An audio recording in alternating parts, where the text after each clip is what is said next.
Hi, I'm Bob Dailey, and this is Gulf Coast Gardening with Nature's Way Resources.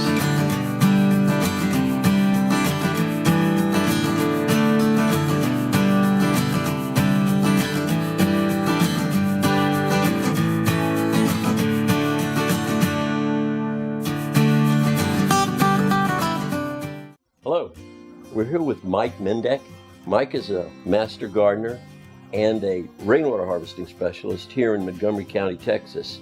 And Mike is going to show us around today and tell us about rainwater harvesting. Hello, Mike. Hey, Robert. Good to see you. Okay.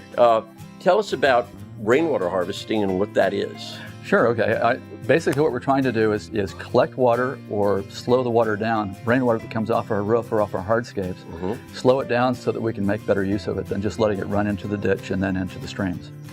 And what we can do is, well, let me say that I can't think of a better location than where we are right now. This is at the extension for Montgomery County. We're right across the street from the Lone Star Convention Center. We have over six projects that the public can come out and learn about rainwater harvesting and examine. They can't take it apart, right? But they can look at it and photograph. If they call one of us in, we can look at it with them and we can get into some of the workings of some of these and we can certainly answer their questions. I think starting small is a good idea, and that's where we recommend everybody start first. Then you can move to the larger projects. So someone could do a 55-gallon drum, for instance? Sure.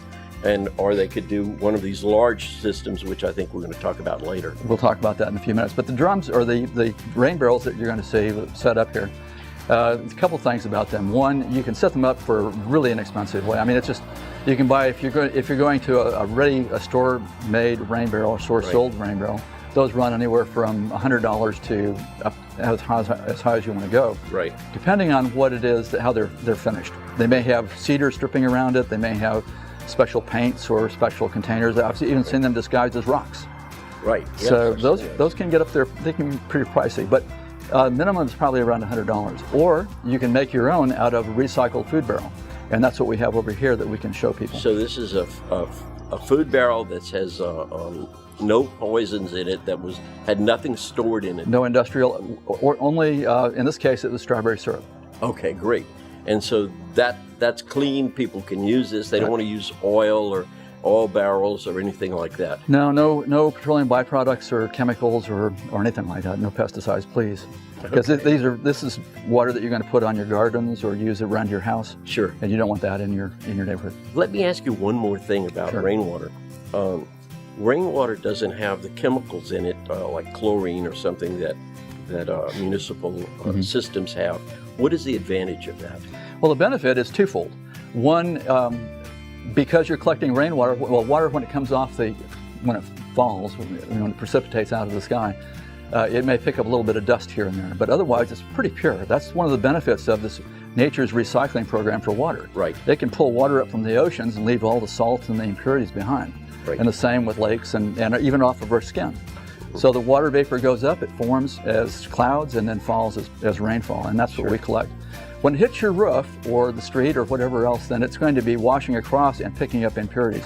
But mostly it's going to be bird droppings or maybe some dead crickets or something like that up there. Sure. And that doesn't hurt the water for the plants. It's not good for us. Right. We want to drink it. We can't drink it, no, but it is good for the plants. The plants and the fish love it. Right, so it's just extra nutrients for the plants if they have a bird feather or something like that in it. Doesn't hurt it, yeah.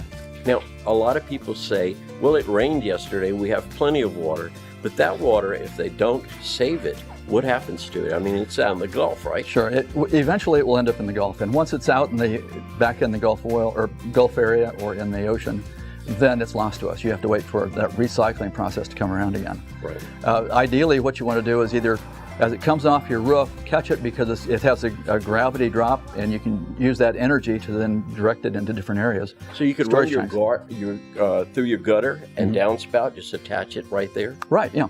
In fact, that's what we've done with a lot of these. These are designed to be attached to the downspouts. That's called active rainwater harvesting, where you actually collect and store it for use between rain events. But you can also move that water to areas where it can be better used, and that's called passive rainwater harvesting. When I first started with rainwater harvesting at our house 10 or 11 years ago, I was thinking in terms of a 2,000-gallon tank. Right. And my wife is going, yeah, right. so then I thought, well, okay, as I learned more about it and learned more about passive rainwater harvesting, now all I have is a 55-gallon tank that I barrel, the rain barrel, just like this one right here, that we use for topping off the fish pond because of the evaporation. We have a small fish pond in the backyard. Right. And the rest of our landscape is all watered through passive rainwater harvesting methods. Low maintenance, low cost, and it's very effective. And you have a lot of native plants in your yard, and We do. there's some here too. Right, we do. We have a 3/4 acre lot, and most of it takes care of itself except for the lawn areas. Sure. I'm trying to reduce the lawn area. Right. So Yeah. put more I plants in. understand that. Let's go look at your rainwater system. I think you have a demonstration over here. Let's go take a look Let's at go it. take a look at it. Okay. What is this barrel here? Where did it come from? Okay, I bought this from a surplus store that's here in Conroe, Right. and it was $20. And he has a bunch of them. This was actually had strawberry syrup in it. And the nice thing about that, now I've opened up barrels that had strawberry syrup and it smells really nice compared to soy sauce, which is not quite so nice. Right. Right. Okay. But then I followed on the Texas A&M website. They have a good video of how to make a rain barrel.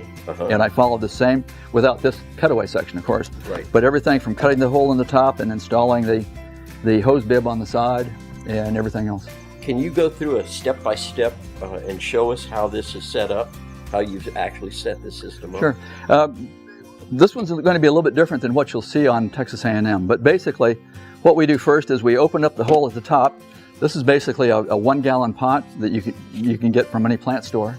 It's very easy to use, and it has all these holes in the center, which is great. The water moves through there. We also have a screen that we put in here. Why the screen? The screen does two things. One, it keeps the mosquitoes out, away from your pot or your barrel, and two, it keeps the debris out, the sticks and twigs and dead lizards or whatever else might come down here. Just clean it out on a regular basis. Very easy to take care of. You just dump it out like this, and you're ready to go again. Fantastic. You'd have this positioned underneath your downspout when it's finished to collect that.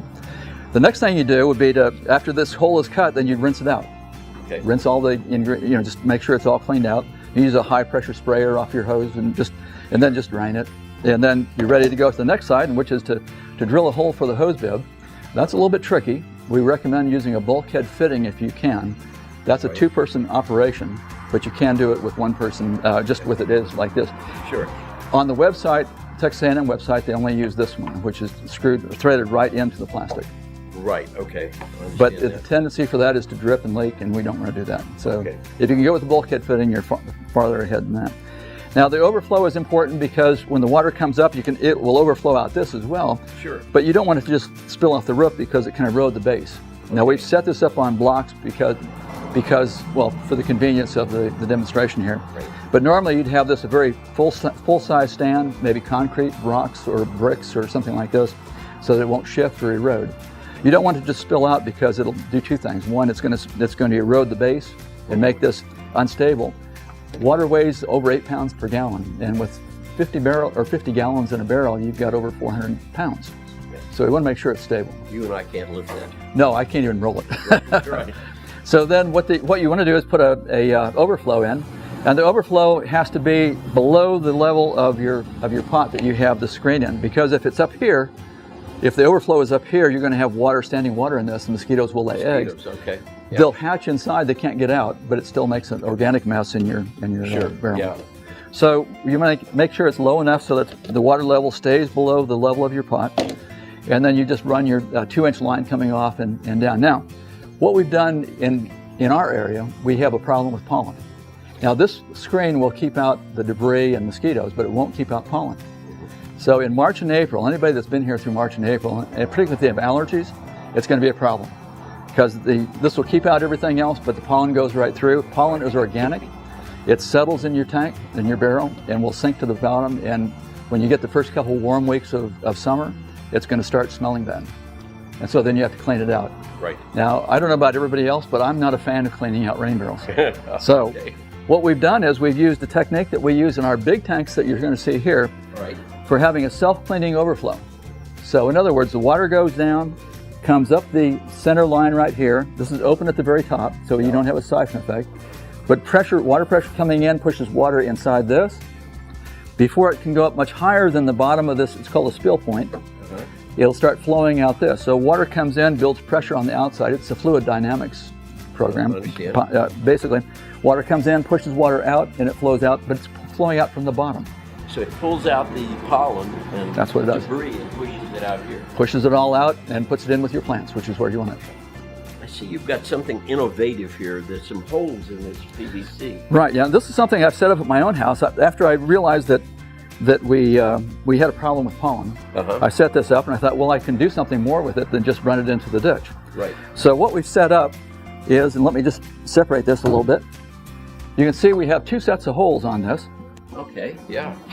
And we've one right on the bottom. It's about 3 or 4 inches off the ground, so it drains completely. You don't have problems with mosquitoes or bugs living in it. That goes right down into the roots of the plant. It slows irrigation. It does. It slows the water down. So if you have it on a slope, top of a slope, it'll just gently percolate down.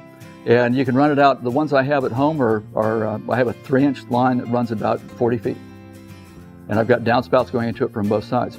Make sure you have a screen to keep debris out because you don't want that plugging up your holes. But basically, 2 sets of holes, one to drain the bottom, and the ones on the side is if we have a bigger rain than the bottom, than can go out the bottom holes, it'll come out the side holes. So it's like an overflow for the... It's an overflow, exactly right. Now these are all just pushed together, and of course you'd have it tighter than what I have here because I'm just taking it apart to show people, and we like to be able to dig in, take it apart. Now, if you do have problems with, we don't glue this, but if you do have problems with something like people trip on it or something like this, and this should be next to the house so you won't see it. And you can paint this so it matches your bricks so you don't even see it. So if you have a bed next to your house, this could certainly serve that bed. In fact, for the front of our house, because we can't put rain barrels in front, right? That's against our HOA rules.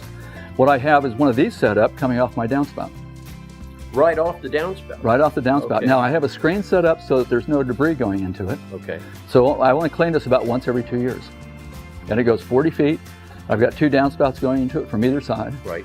And it is a very gentle flow. There's no erosion. It's called passive rainwater harvesting. I was going to ask you about that. Yeah, okay. this is passive. This is the passive side. This is active. Active is when we're collecting rainwater for use between rainfall events.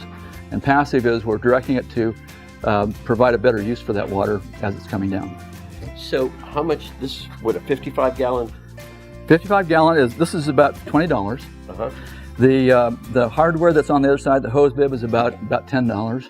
So you're looking at $30 there.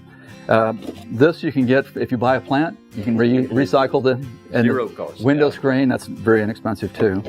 PVC is probably going to be your biggest part. Now, just the self-cleaning overflow, and this section right here is probably going to cost you about maybe $15. And then this section right here, however long you run it out, may be about $5 or $10 per length. So this is a real inexpensive way that people can just use rainwater, water their plants, do passive rainwater harvesting. And so this will hold 55 gallons, right? And your overflow will take water out as it goes up. But how much water can you conserve or take in on a yearly basis? Well, if you have 55 gallons, well, one of the nice things about our area, Conroe and Woodlands area, Montgomery County, we get on average of 48 inches of water per year, rainwater per year. Okay.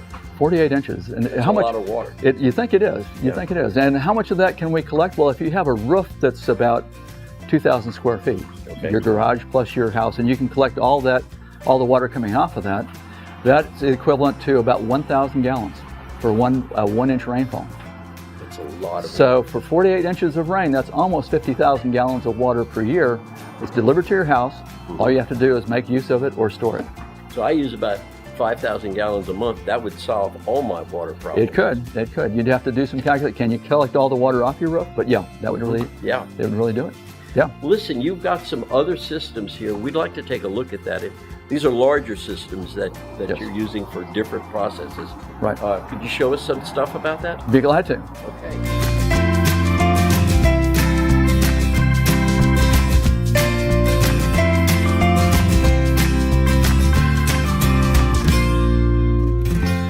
This is Gulf Coast Gardening. Stay tuned for more with Nature's Way Resources. And remember, you can come out to Nature's Way Resources for all your gardening and plant needs.